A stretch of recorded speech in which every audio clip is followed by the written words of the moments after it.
A trucker filmed a veteran biker standing on a bridge rail, gun in his hand, and posted it as a joke.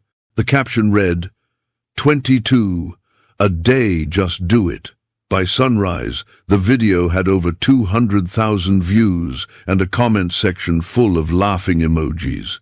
But when one old club brother recognized the bike parked behind that man on the rail, he didn't drop a comment. He made 3 phone calls. By sundown, engines were thundering toward that city from every direction, and the trucker who posted that video had no idea that 22 biker clubs were about to turn his world upside down. The Texas sky hung low and gray over Interstate 281, the kind of evening that swallowed sound and made the world feel smaller. Traffic hummed steady semis, hauling freight toward San Antonio, pickups heading home from job sites, sedans full of families who didn't notice the lone Harley-Davidson street glide pulled onto the shoulder of the overpass near Seguin. Hazard lights blinked orange in the fading light. The bike sat silent, engine cold, kickstand down on cracked asphalt that had seen 1,000 rides and never cared about a single one. Corey St. Alvarez stood 20 feet away, boots planted on the concrete barrier, arms out for balance like a man walking a tightrope he'd been on for years. His worn leather cut hung heavy on his shoulders, black, faded at the seams, with a small curved rocker stitched just under his club patch. The number 22 inches white thread, clean and careful, like someone had stitched it with shaking hands. Above it, a unit decal from the 101st Airborne, faded, proud, earned in dust and blood on the other side of the world. In his right hand, a pistol hung loose, barrel pointed at nothing, weight familiar. The wind tugged at his cut, and for a moment Corey closed his eyes and let the sound of the highway below wash over him. It sounded like the hum of a Humvee convoy rolling through Kandahar at 0400, that low mechanical growl that used to mean you're still alive, keep moving. But the convoy was gone now. The brothers who rode in it were gone too, some in flag-draped boxes, some in the ground back home, some still walking around, but not really there anymore. Corey was the last one. St. Corey. They'd called him after the IED outside the FOB. The Humvee had flipped, burned, and he'd crawled out alone, while the screaming faded into static. They said he was blessed. They said God had a plan. Corey didn't feel blessed. He felt like a man who'd been dying in slow motion for a decade, and tonight he was just tired of falling. The VA letter was still folded in his jacket pocket. Re-evaluation of benefits, reduction effective immediately. Rent was 2 months overdue. His back hadn't stopped hurting since Helmand. Sleep was a war he lost every night, and the pills they gave him just turned the nightmares into fog. He'd stopped answering calls from the club 3 weeks ago. Stopped showing up to Thursday night church at the clubhouse. Stopped pretending he was fine. Nobody noticed. Or maybe they did, and he'd gotten too good at lying. Corey opened his eyes and looked down at the river of headlights below. It would be quick. One step, and gravity would do what the war couldn't. He tightened his grip on the pistol, not to use it, just to feel something solid, something real. Behind him, air brakes hissed. Brent Klein had been on the road for 11 hours, hauling a load of appliances from Oklahoma City to Laredo, and he was 3 energy drinks deep and running on fumes. His phone sat mounted on the dash, TikTok scrolling on autoplay, failed compilations, prank videos, the kind of brain-dead content that made the miles disappear. He barely glanced up when he saw the bike on the shoulder. Probably broke down, he thought, already reaching for his phone to film it. Bikers were good content, especially the ones who thought they were tough until their ride quit on them. But then he saw the man, standing on the rail, arms out, something dark in his hand. Brent's first instinct wasn't to brake. It was to hit record. "Yo, check this out," he muttered into the phone, angling the camera through the windshield as his rig rolled closer. "We got a live one, boys. Looks like we got a 22 inches action." He zoomed in, the shaky footage catching the silhouette against the grey sky, the cut, the patches, the small white 22 rocker just visible in the frame. The man didn't move, didn't look, just stood there like a ghost, waiting for permission to disappear. Brent laughed, low and mean. "Man, if you're gonna do it, just do it already. Quit wasting everybody's time." He rolled past, phone still recording, and didn't look back. Didn't call 911. Didn't break. Didn't think about the man on the rail as anything more than content. By the time Brent pulled into a truck stop 20 miles down the road, he'd already edited the clip and posted it. The caption was simple: 22 a day. Just do it already. He added a few hashtags, number biker fails, number Darwin Awards, number live leak, and tossed his phone onto the passenger seat while he went inside for a burrito and a piss. When he came back, the notifications were already piling up. 500 views. 1,200 views. Comments rolling in faster than he could read them. "Send it, bro." Natural selection on 2 wheels. Dibs on the Harley when he's done. Bro really said, "Watch this." Brent grinned, cracked open another energy drink, and kept scrolling. By midnight, the video had 50,000 views. By 3 a.m., it was on Instagram, Twitter, and 3 dark humor Reddit threads. By sunrise, it had crossed 200,000 views, and the algorithm was feeding it to anyone who'd ever watched a fail compilation or a crazy biker video. Not a single person called Noah, Sute unsprezeche. Not one. Back on the overpass, Corey stood in the dark, the roar of traffic below blending with the roar in his head. The gun felt heavier now. The wind felt colder. He thought about his daughter, hadn't seen her in 2 years, not since the divorce. Thought about his old squad, the ones who didn't make it home, the ones who'd probably be pissed at him for standing here. He thought about the 22 patch on his cut, the one he wore to honor the brothers who'd lost the fight after the war ended. And he wondered if tonight he'd just become another number. Somewhere in San Antonio, 40 miles away, a phone screen lit up in a dark garage. A man with grease-stained hands and a faded army medic patch on his own cut stared at a shaky video, his thumb hovering over the screen. He rewound it, zoomed in, saw the unit decal on the rear fender, saw the crooked stitch on the right shoulder, saw the 22 patch, and whispered, "Saint." He didn't comment. He didn't share. He made 3 phone calls. And by sundown the next day, 22 biker clubs would be rolling toward that city, engines thundering like a storm that couldn't be stopped. But Corey didn't know that yet. All he knew was the cold rail under his boots, the weight of the gun in his hand, and the question that had been chasing him since Kandahar. How much longer can you keep falling before you finally hit the ground? They called him Saint because he survived what should have killed him. Corey Alvarez didn't feel like a saint the day the IED went off outside Kandahar. He felt like a man drowning in fire and dust while his brothers screamed through the smoke. The Humvee had flipped, metal twisting like paper, and when the ringing in his ears finally stopped, he realized he was the only one still breathing. Sergeant Mike Bulldog, Hendricks dead before the flames reached him. Corporal Danny Reeves gone in the first explosion. Private First Class, Jamie Ortiz, 19 years old, from El Paso, Texas, with a girlfriend back home who didn't know yet that she'd never see him again. Corey crawled out of the wreckage with second-degree burns on his arms and a purple heart he never wanted. The guys in his unit started calling him St. Corey after that, half in awe, half in the kind of dark humor soldiers use to survive. He didn't correct them. He didn't tell them that every night when he closed his eyes, he heard Jamie screaming his name. He just kept moving. That's what you did in the army. You kept moving, kept your head down, kept your brothers alive. And when you couldn't do that anymore, you came home and pretended you were fine. Corey came back to San Antonio in 2014, 26 years old, with a bum knee, a prescription for pills that didn't work, and a 1-bedroom apartment that felt like a cell.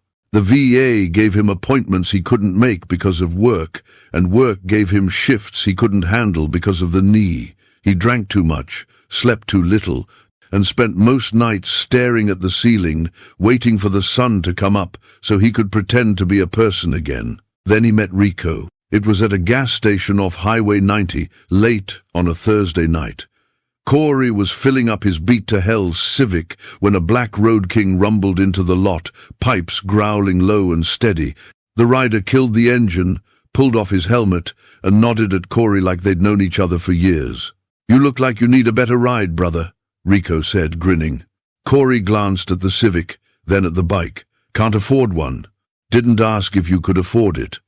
Asked if you needed it." 2 weeks later, Corey was in Rico's garage, hands covered in grease, learning how to rebuild a 1998 Harley Sportster that had been sitting in pieces for 3 years. Rico didn't ask about the scars on Corey's arms or the way his hands shook when he held a wrench too long.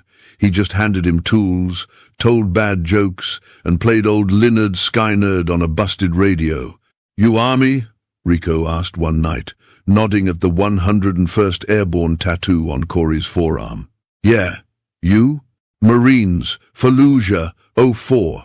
Rico wiped his hands on a rag and cracked open 2 Lone Stars. "You ride with anybody?" "Just me." "Not anymore." That's how Corey found the club. It wasn't one of the big names, no Hells Angels, no Outlaws, no Bandidos. It was a small, vet-heavy MC out of San Antonio's South Side, the kind of club that didn't make the news unless they were raising money for a Gold Star family or escorting a fallen soldier's funeral procession. They wore cuts with unit patches, faded rockers, and a quiet 13 badge for brothers who didn't make it home. The clubhouse was a cinder block building behind a tire shop with a hand-painted sign that read, "No politics, no bullshit, no man left behind."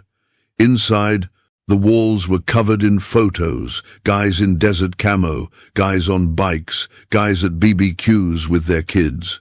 A folded American flag sat in a shadow box above the bar, next to a list of names written in Sharpie on a piece of plywood. "Brothers we've lost." Corey counted 23 names. He didn't ask how many of them died overseas and how many died at home. He already knew the answer. Keith "Doc" Ramirez was the club's unofficial therapist, a former Army medic who'd patched up more bullet wounds than he could count, and now spent his nights patching up broken men with coffee and conversation. He had a scar that ran from his collarbone to his ribs, a wife who worked nights at the hospital, and a daughter in college who called him every Sunday. Sandler was a wiry ex-Marine sniper who pretended everything was a joke until it wasn't. He had a Purple Heart, a bad back, and a habit of showing up at your house unannounced if you went dark for too long.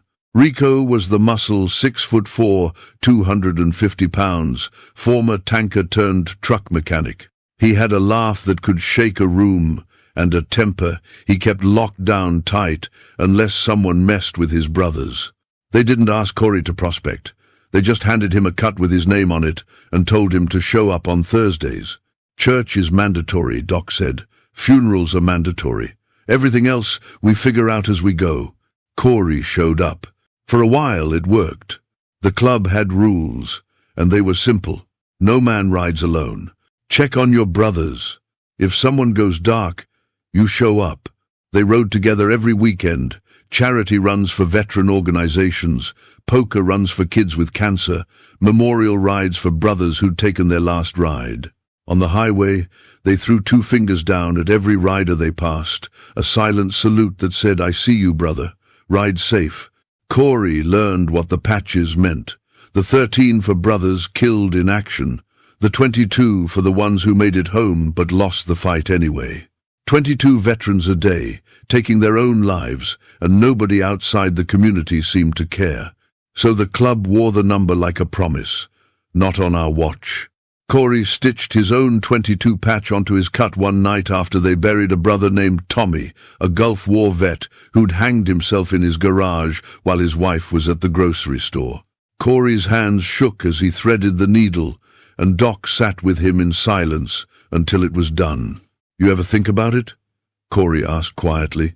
Doc didn't pretend not to understand. Every day for about 3 years after I got back. Then I found these guys. He nodded toward the clubhouse. Now, I think about it less. Still think about it, though. Does it ever stop?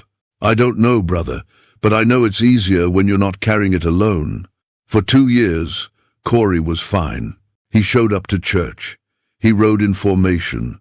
He helped other vets fix their bikes, find jobs, navigate the VA's endless bureaucracy. He even started dating again, a teacher named Maria who didn't mind the scars and didn't ask too many questions. But then the VA sent the letter. Re-evaluation of benefits. Reduction, effective immediately. His back got worse. Work hours got longer. Sleep got harder. Maria left because he wouldn't talk about what was wrong, and he didn't know how to explain that he wasn't sure he wanted to be alive anymore. He started missing Thursday nights. Been busy, bro, he texted Doc. Gotta pick up extra shifts, he told Sandler. Just tired, he told Rico. Then he stopped answering altogether. And nobody knew that Corey St. Alvarez, the man who survived Kandahar, was standing on a bridge rail with a gun in his hand, wondering if 22 was just a number or a countdown. Keith Doc Ramirez sat in his garage on the south side of San Antonio, surrounded by bike parts, empty Lone Star bottles, and the kind of silence that only comes after a long day of trying to fix things that don't want to be fixed. His wife was working a double shift at the hospital. His daughter was studying for finals up in Austin, and Doc was doing what he did most nights, scrolling through his phone, looking for something to distract him from the fact that he hadn't heard from Corey in 3 weeks. He'd tried calling, texted, even drove by Corey's apartment twice, but the lights were always off and the street glide was never in the lot. He's fine, Doc told himself, just going through something. He'll reach out when he's ready. But Doc had been a medic long enough to know that the ones who said they were fine were usually the ones bleeding out. He scrolled past memes, news clips, and videos of people doing stupid things for likes. The algorithm knew him well: vet content, biker pages, dark humor that walked the line between funny and fucked up. Then the video appeared. It was shaky, filmed through a truck windshield at dusk. A lone Harley on the shoulder of an overpass, hazard lights blinking, and standing on the concrete rail, arms out for balance, was a man in a black cut. Doc almost scrolled past. Then he saw the rear fender. He stopped, ruined, zoomed in until the pixels broke apart. There, half obscured by road grime, was the unit decal, 101st Airborne.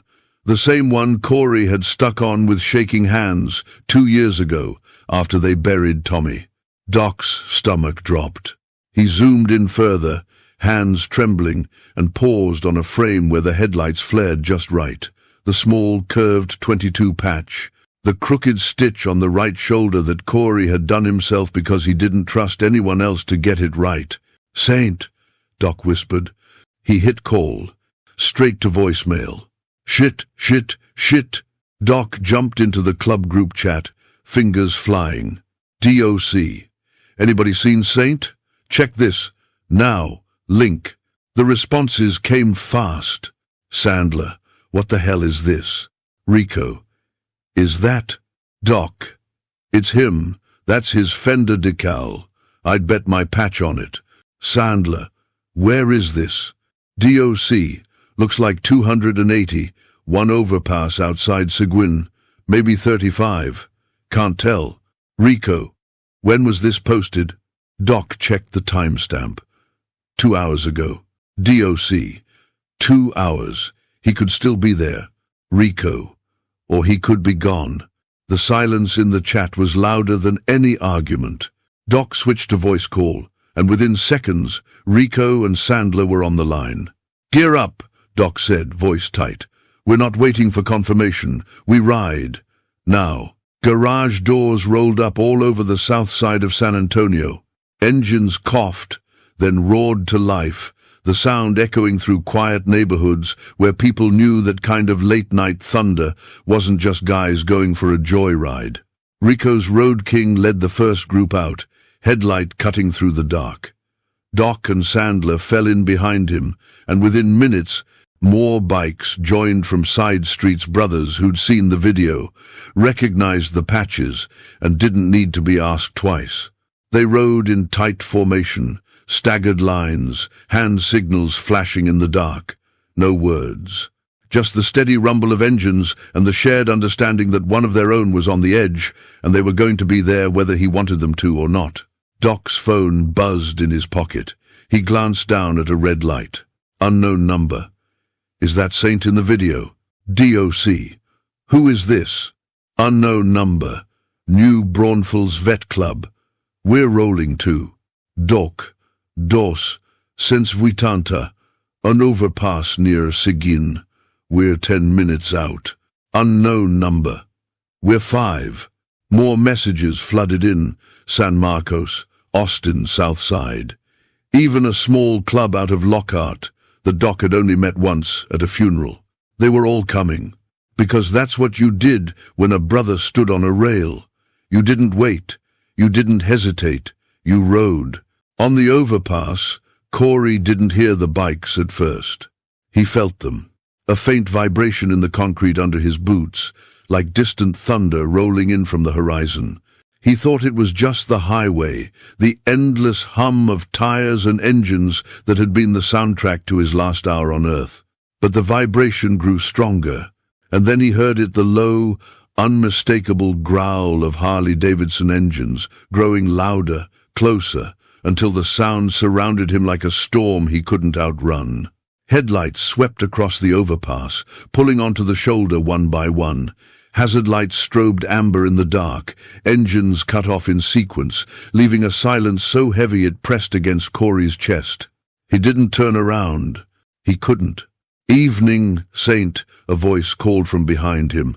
Rico. Corey's fingers tightened on the rail. How'd your new fan club put you on blast, Sandler said, stepping into view. Internet's a snitch, bro. More bikes rolled up, filling the shoulder, then the access ramp. Patches reflected in the headlights, unit, insignias, 13 badges, 22 rockers. Men who'd bled in the sand, men who'd buried brothers.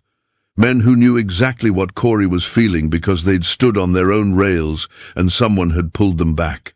Doc took 3 slow steps forward and stopped a safe distance away, palms open. You picked a bad night to disappear, man, he said softly. We had brisket at the clubhouse. Corey gave a broken laugh that sounded more like a sob. You don't have to see this. We didn't ride all this way to watch, Rico said. We rode here to stand where your feet can't. Behind them, a siren wailed in the distance. And for the first time in a long time, Corey wasn't alone on the edge. The ride to the overpass wasn't just a ride. It was a mission. Rico led the pack out of San Antonio, his Road King's headlight cutting through the Texas night like a blade. Behind him, Doc and Sandler rode in tight formation, their engines synchronized in a rhythm that felt like a heartbeat.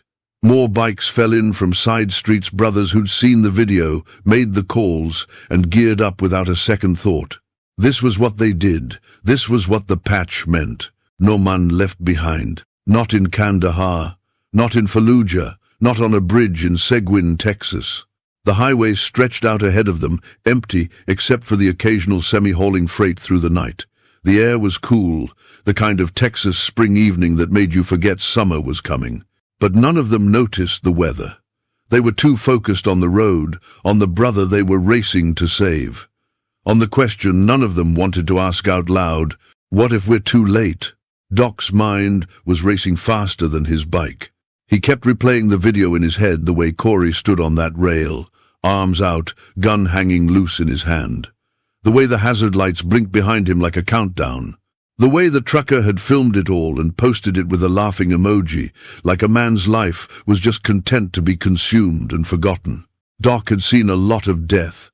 He'd held men together with his bare hands in the back of a Humvee, whispering lies about how they were going to be fine while their blood soaked through his gloves. He'd zipped body bags and written letters to families he'd never meet. He'd done his job, and he'd done it well. But this was different. This was Corey, Saint, The guy who'd helped him rebuild his Softail after a drunk driver totaled it. The guy who showed up at his daughter's high school graduation with a card and $100 bill because college is expensive, brother. The guy who never asked for help, never complained, never let anyone see how much weight he was carrying. Doc should have seen it coming. Should have pressed harder when Corey stopped answering calls. Should have shown up at his door and refused to leave until Corey talked. But he didn't. And now Corey was standing on a bridge, and Doc was racing through the dark, praying he wasn't too late. Sandler rode beside him, his Dyna lowrider growling low and steady. He didn't say anything, didn't need to. They'd been riding together long enough that silence was its own language. But Sandler was thinking about the last time he'd seen Corey 3 weeks ago at a gas station off I-10. Corey had been filling up his bike, and Sandler had pulled in to grab a coffee. They'd talked for maybe 5 minutes, small talk, nothing deep. Corey had smiled, said he was good, said he'd see Sandler at church on Thursday. He never showed, and Sandler, like an idiot, had believed him. You should have known better, Sandler thought, jaw tight. You've been there. You know what I'm good really means. Because Sandler had stood on his own rail once, back in 2011, 6 months after he got back from his third tour, he'd been in his apartment in Austin, sitting on the floor with his service pistol in his lap, trying to decide if he had the guts to pull the trigger. He didn't.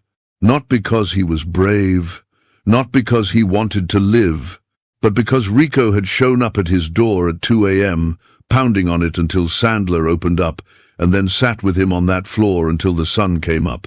Rico didn't say much, just sat there, solid and present, until the weight got a little lighter. That's what brothers did. And now it was Sandler's turn to show up. Rico's hands were tight on the handlebars, knuckles white under his gloves. He was angry.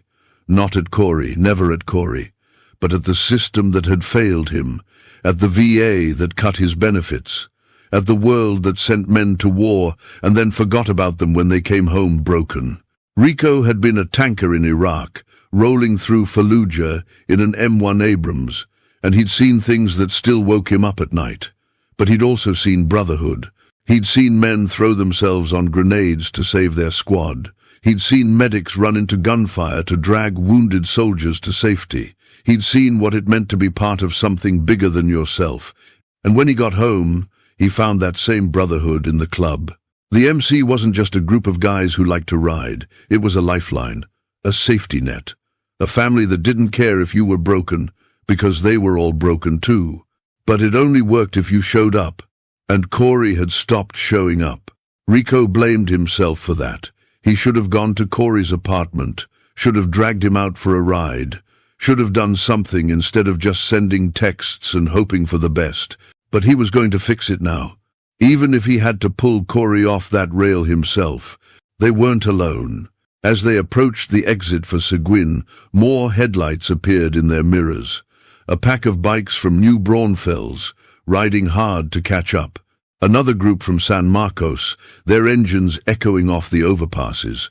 Even a few lone riders who'd seen the video and decided they couldn't just scroll past. By the time they reached the 281 overpass, there were over 30 bikes in the convoy, and more were coming.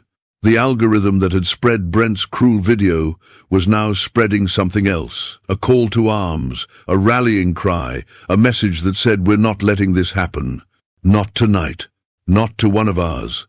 They slowed as they approached the overpass, engines dropping to a low rumble. Rico signaled, and the pack peeled off onto the shoulder in perfect formation, hazard lights flashing in unison. One by one, they killed their engines. The silence was deafening, and there, 20 feet ahead, standing on the concrete rail with his back to them, was Corey. Still alive. Still standing. Doc's chest tightened, relief and fear crashing together. Rico pulled off his helmet and stepped forward, boots crunching on gravel. "Evening, Saint," he called, voice steady. "You planning on jumping, or you just enjoying the view?" Corey flinched, but didn't turn around. "How'd you find me?" he asked, voice hollow. "Your new fan club," Sandler said, stepping up beside Rico. Some trucker thought you'd make good content. Corey's shoulders sagged. You shouldn't be here. Too late, Doc said, moving closer. We're already here, and we're not leaving without you. Behind them, more bikes pulled up, more brothers, more patches, more men who'd fought the same war Corey was fighting now. And for the first time since he'd climbed onto that rail, Corey felt something other than the weight. He felt the pull of the brothers standing behind him, refusing to let him fall. Corey didn't turn around. He couldn't, because if he turned around, if he looked at their faces, he'd have to admit that he wasn't fine, that he hadn't been fine for a long time, that every morning he woke up was a battle he wasn't sure he wanted to win anymore. The concrete under his boots was cold, solid, real. The highway below was a river of light and sound, and all he had to do was take one step forward and let gravity do the rest. It would be quick. It would be over. And maybe, finally, the voices would stop. "Saint," Doc called, voice calm but firm. "You remember Tommy?" Corey's jaw tightened. Of course he remembered Tommy. Gulf War vet, 2 kids, wife who loved him. Hanged himself in his garage on a Tuesday afternoon while she was at the grocery store buying ingredients for his favorite meal. "Yeah," Corey said quietly. "I remember." "You remember what you said at his funeral?"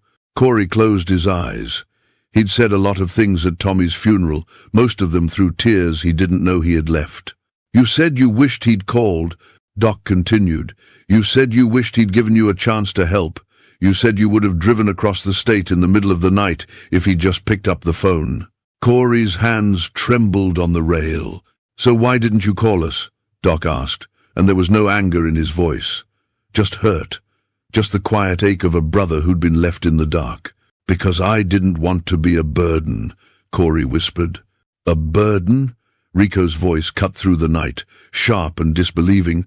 "Brother, you pulled me out of a bar fight in Austin when I was 3 seconds from getting arrested. You helped Sandler move his mom into a nursing home when his back gave out. You sat with Doc's daughter at the hospital when she had her appendix out because Doc was stuck on a ride. You think any of that was a burden?" Corey didn't answer.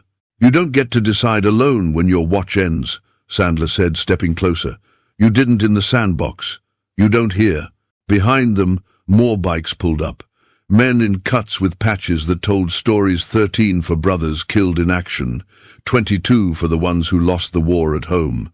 Unit insignias from Iraq, Afghanistan, Vietnam, Korea. Some of them were old, gray-haired, and scarred. Some of them were young, fresh out of the service and still figuring out how to be civilians. But they all knew what it felt like to stand on the edge. One of them, an older man with a Vietnam patch and a cane, stepped forward. His name was Earl, and he'd been riding with a club out of New Braunfels for 30 years. "I stood on a bridge once," Earl said, voice rough from decades of cigarettes and hard living. 1972. Came home from Saigon, and nobody gave a damn. Got spit on at the airport. Couldn't find work.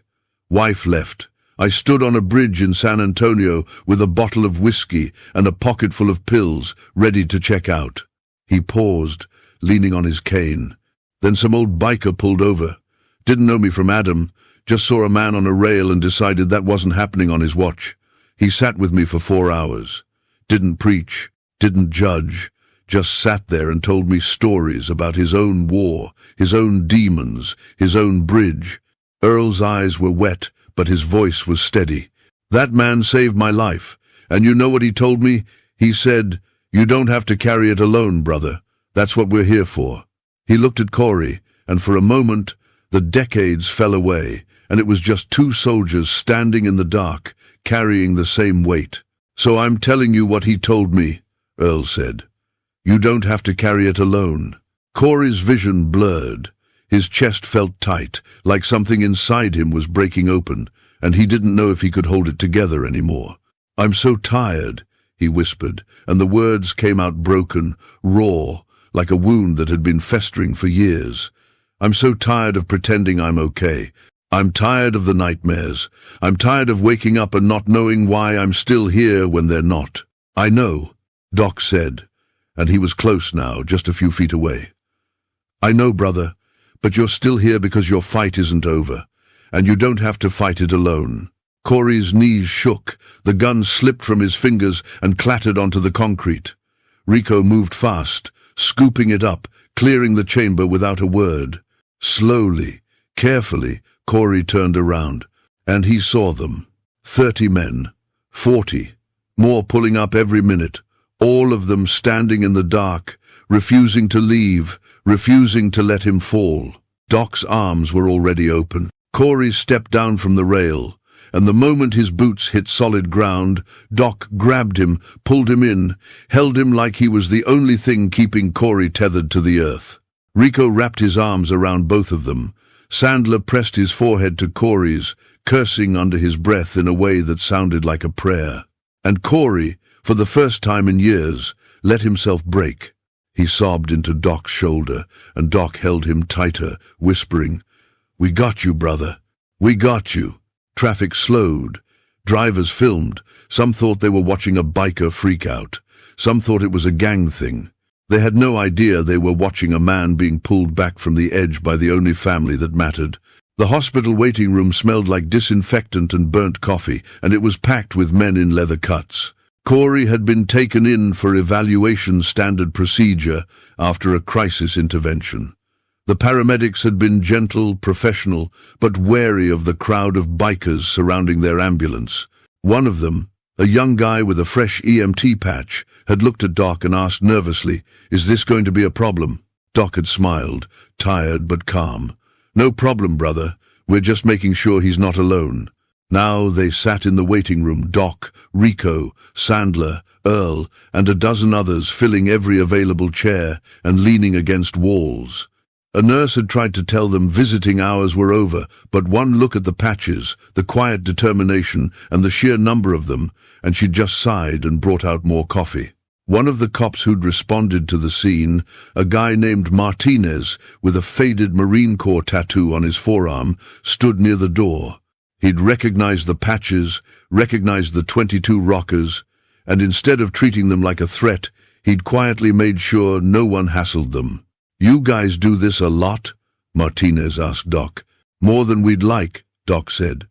"But yeah, we do." Martinez nodded slowly. "My brother wore one of those patches. Lost him 2 years ago." "I'm sorry, brother." "Yeah, me too." Martinez glanced at the men in the waiting room. "But I'm glad you guys were there tonight. Wish someone had been there for him." Doc didn't know what to say to that, so he just nodded. While they waited, the video was still spreading. Brent's original post had hit over 300,000 views, and the comments were still a mix of cruel jokes and outrage. But something else was happening too. Someone had frozen a frame on Corey's 22 patch and posted it with an explanation. 22 a day. That's how many veterans take their own lives in America. Every single day. This man wasn't content. He was a human being in crisis. And that trucker filmed him like it was a joke. The post went viral faster than Brent's video. A Gold Star sister named Rachel stitched Brent's video with a photo of her younger brother in his army dress blues, smiling, alive, 23 years old. The caption read, "He was number 22 on a Tuesday. You still laughing?" The comments under Brent's video shifted. "This isn't funny. This is someone's brother, someone's son. Imagine if that was your family member and some stranger filmed it for likes. That 22 patch means something. Look it up before you laugh." But Brent wasn't paying attention. He was still riding the high of going viral, still scrolling through notifications, still thinking he'd stumbled onto comedy gold. He had no idea what was coming. In the hospital room, Corey sat on the edge of a bed, staring at his hands. A doctor had checked him over, asked the standard questions, and recommended a 72-hour hold for observation. Corey had nodded, too exhausted to argue. Doc had pulled the doctor aside and explained quietly, firmly, that locking Corey in a psych ward with no context, no support, and no familiar faces was the worst thing they could do. "He's a combat veteran," Doc said. "He's got PTSD, survivor's guilt, and a system that just cut his benefits. What he needs is his brothers, not a cold room and a clipboard. The doctor had hesitated, then agreed to a compromise. Corey could stay overnight for observation, but the club could rotate visitors to make sure he wasn't alone. Doc went in first. Corey looked up when the door opened, eyes red, face hollow. "You didn't have to do this," Corey said quietly. "Yeah, we did." Doc sat down in the chair beside the bed. "You would have done the same for any of us. I don't know if I would have made it in time. But you would have tried. That's the point, brother. You would have tried." Corey's hands shook. "I don't know how to keep doing this, Doc. I don't know how to wake up every day and pretend I'm not drowning."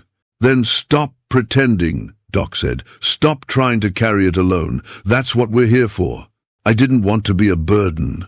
"You're not a burden. You're a brother. And brothers don't get to decide alone when the fight is over." Corey's eyes filled with tears, and Doc reached over and gripped his shoulder. "We're not done with you yet, Saint. Not by a long shot." Outside, in the parking lot, Rico was on the phone. He'd been making calls for the last hour, reaching out to other clubs, other chapters, other brothers who'd seen the video and wanted to know what they could do. The answer was simple: show up. By morning, the plan was set. 22 biker clubs from across Texas and beyond were coordinating an emergency "not one more" ride into Brent Klein's city. Not for revenge, not for violence, but for education. Because the man who thought a veteran's worst night was content was about to learn what 22 really meant. And he was going to learn it from the men who wore the number on their backs. The staging area was a truck stop parking lot, just outside Brent Klein's city, a sprawling patch of asphalt that usually held 18-wheelers and road-weary travelers. But on this Saturday morning, it held something else entirely. Bikes, hundreds of them. They'd started arriving at dawn, packs of riders rolling in from San Antonio, Austin, Houston, Dallas, even as far as Oklahoma and Louisiana. Each club had its own colors, its own patches, its own story. But today they rode under one banner, "Not one more." Flags snapped in the wind, American flags, Mia flags, unit flags from every branch of the military. Some bikes had small memorial plates zip-tied to their forks, names of brothers lost to the 22. Others had banners stretched between riders. 22 is not a joke. 22 is a crisis. Families were there too, wives holding signs, kids wearing miniature cuts their dads had made for them, parents of veterans who hadn't made it home, standing quietly with photos of their sons and daughters. This wasn't just a ride. It was a reckoning. Doc stood at the front of the pack, looking out over the sea of leather and chrome. Beside him, Corey sat on his street glide, pale but present. He'd been released from the hospital that morning, with a follow-up appointment scheduled and a promise to check in with Doc every day. He didn't want to be here, didn't want to be the center of attention, the reason for all this. But Doc had insisted. "You don't get to hide from this, brother," Doc had said. "You're not just a victim, you're a survivor. And people need to see that." So Corey came, and now he sat on his bike, surrounded by men and women who'd ridden hundreds of miles just to stand with him. Rico climbed onto the bed of a pickup truck, using it as a makeshift stage. He didn't have a microphone, but he didn't need one. His voice carried. "Brothers and sisters," Rico called, and the crowd quieted. "We're here today because one of our own almost became another number, another statistic, another name on a wall that nobody outside our community seems to care about." Heads nodded. A few people wiped their eyes. "But he didn't," Rico continued, "because we showed up, because we refused to let him fight that battle alone. And today, we're going to make sure the man who turned his pain into a punchline understands what 22 really means." He paused, letting the weight of the words settle. "This is not about revenge. This is not about violence. This is about education. This is about making sure that the next time someone sees a veteran in crisis, they don't pull out their phone, they pull over and help." The crowd erupted in agreement, engines revving, fists raised, voices shouting in unison. Not one more. Not one more. Not one more. Before they rolled out, they held church. It was a tradition, a moment of silence, a reading of names, a reminder of why they rode. Earl, the old Vietnam vet, stood at the front with a worn notebook. Inside were the names of every brother his club had lost to the 22 over the last 30 years. He read them slowly, carefully, giving each name the weight it deserved. Tommy Hernandez, Gulf war 2019. Marcus Lee, Iraq, 2021. David Bulldog Hendricks, Afghanistan, Dutukstan Chedvilika. Corey flinched at that last one. Bulldog had been in his Humvee the day the IED went off. When Earl finished, the crowd stood in silence, heads bowed, hands over hearts. Then, one by one, engines started. The ride into the city was unlike anything most people had ever seen. 22 clubs, riding in formation, stretched for over a mile. They moved with military precision, staggered lines, hand signals, perfect spacing. Police cruisers blocked intersections, and while some cops looked wary, others, veterans themselves, stood at attention and saluted as the pack rolled by. People lined the streets, filming, taking photos, asking what was happening. Some of the riders had printed flyers, and they handed them out at stoplights. 22 veterans a day take their own lives. If you see someone in crisis, don't film. .help. Call 988. Call a friend. Call us. At the bottom was a phone number for a veteran crisis hotline and the club's contact info. News helicopters circled overhead. Local reporters scrambled to cover the story, trying to figure out if this was a protest, a memorial, or something else entirely. It was all of the above. They arrived at the depot where Brent worked, a large trucking company on the edge of town.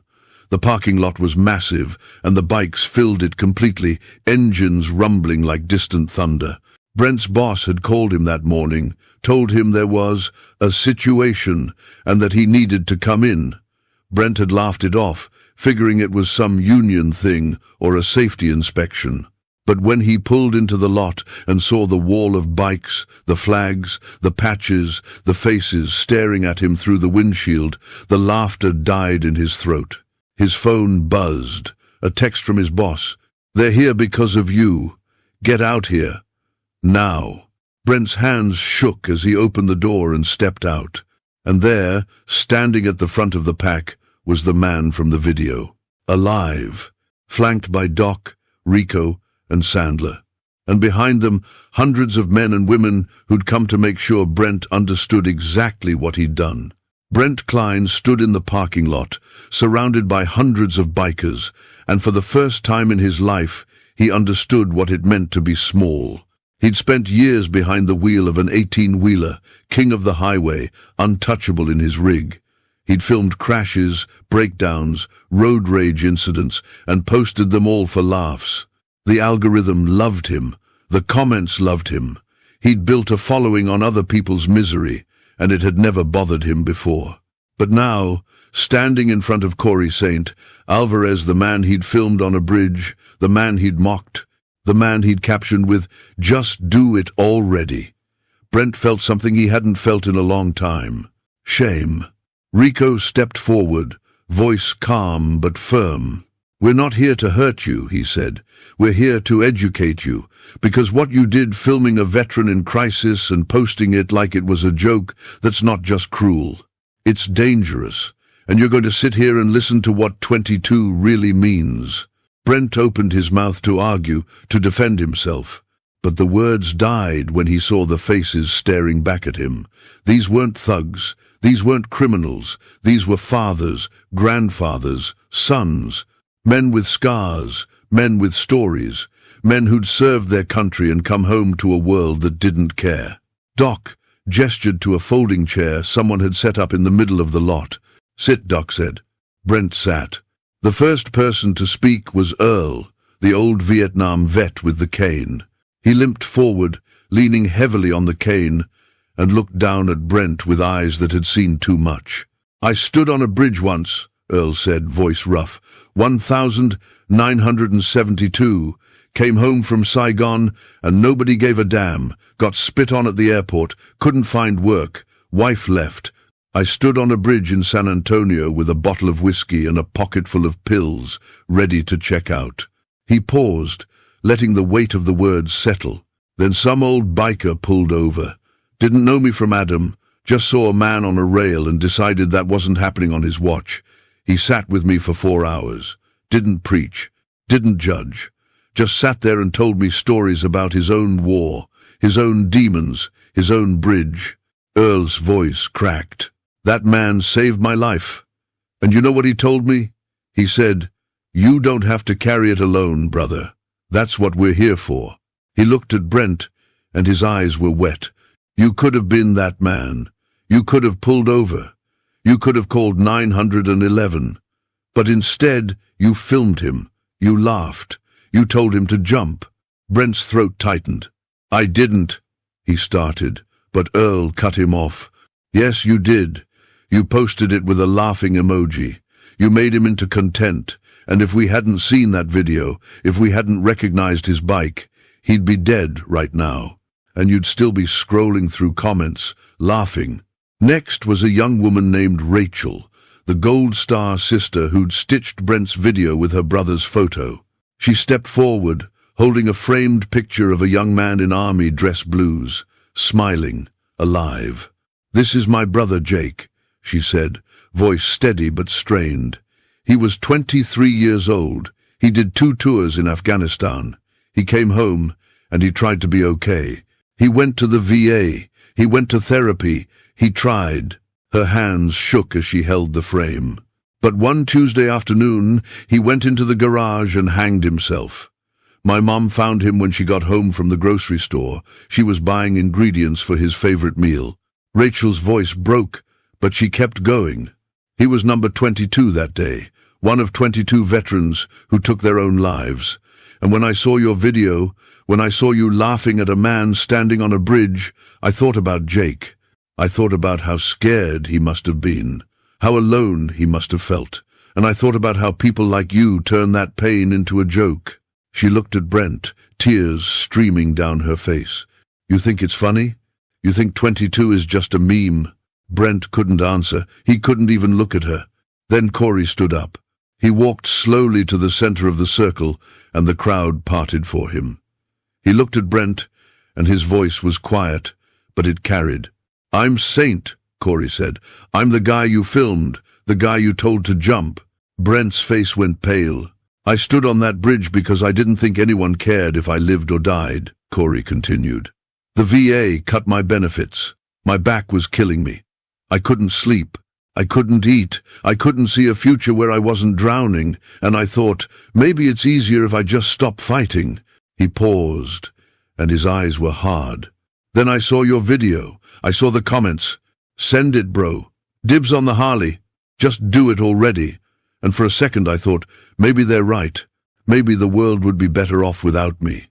Corey's voice cracked. "But then I heard the bikes.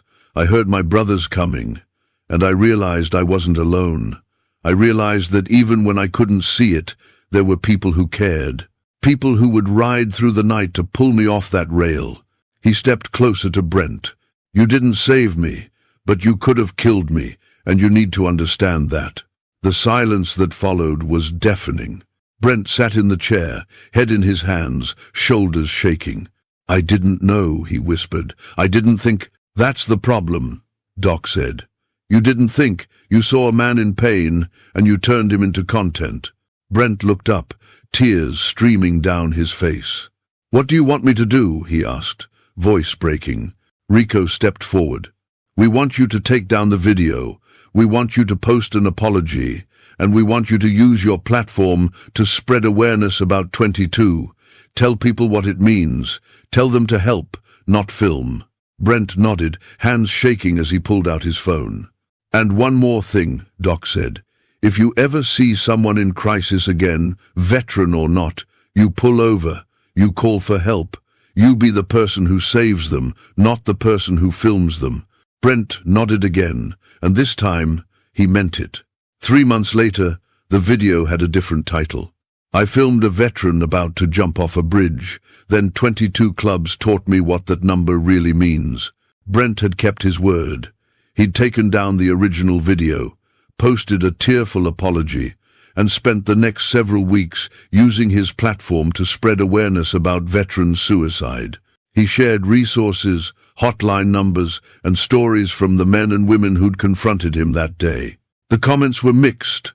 Some people forgave him, some didn't, but the message was spreading, and that was what mattered. 22 veterans a day, not a joke, not a meme, a crisis. The Not One More ride had become an annual event. What started as an emergency response to save one brother had grown into a movement. Clubs from across the country now participated, riding information through cities and towns, handing out flyers, raising money for veteran mental health organizations, and making sure that no one fought that battle alone. Corey rode at the front of the pack every year, his 22 patch visible to everyone behind him. He'd started volunteering with the club's outreach program, talking to younger vets about PTSD, survivor's guilt, and the importance of asking for help. He wasn't perfect. He still had bad days. But he wasn't alone anymore. Doc rode beside him, always within arm's reach, always ready to pull over if Corey needed to talk. Rico and Sandler flanked them, the four of them a unit again, the way they'd been on the bridge that night. The club had created a new patch, a small rocker that read Not One More under the 22. It was given to brothers who'd committed to being first responders to the darkness, the ones who'd drop everything and ride through the night if someone went silent. Corey wore his proudly. One Saturday afternoon, Brent was at a truck stop outside Amarillo, filling up his rig, when he noticed a man sitting alone at a picnic table. The guy was maybe 30, wearing a faded army jacket, staring at nothing. Brent recognized the look. He'd seen it in the faces of the men who'd confronted him that day. The hollow eyes, the slumped shoulders, the weight of something too heavy to carry alone. A year ago, Brent would have pulled out his phone, but not today. He walked over and sat down across from the man. "You good, brother?" Brent asked. The man looked up, surprised. "Yeah, just tired." "Yeah, I get that." Brent pulled a folded flyer from his pocket, one of the ones the bikers had given him. It had the Veteran Crisis hotline number and a list of resources. "You ever need to talk, there's people who care, people who've been where you are." The man stared at the flyer, then at Brent. "Thanks," he said quietly. Brent nodded and stood up. "Take care of yourself, man. And if you ever need help, don't be afraid to ask." As he walked back to his rig, Brent felt something he hadn't felt in a long time. Purpose. Back in Texas, Corey rode down Highway 281, the same stretch of road where he'd almost ended his life. He slowed as he approached the overpass, looking up at the place where he'd stood on the rail. It looked different now. Smaller, less final. He threw 2 fingers down at a passing rider, and the rider returned the gesture. "I see you, brother. Ride safe." Corey smiled and twisted the throttle, the engine roaring beneath him as he merged back into traffic. He wasn't running anymore. He wasn't hiding. He was riding surrounded by brothers, carried by a community that refused to let him fall. And for the first time in years, he felt like he was home. The narrator's voice returned, steady and strong. 22 a day is not a joke, not a meme, not content. It's a war. And as long as there are brothers in leather, riding under patches stitched with 13 and 22, no one fights that war alone. Because when a biker becomes your friend, they're your friend forever. And they'll ride through hell to make sure you're still here tomorrow. Not one more.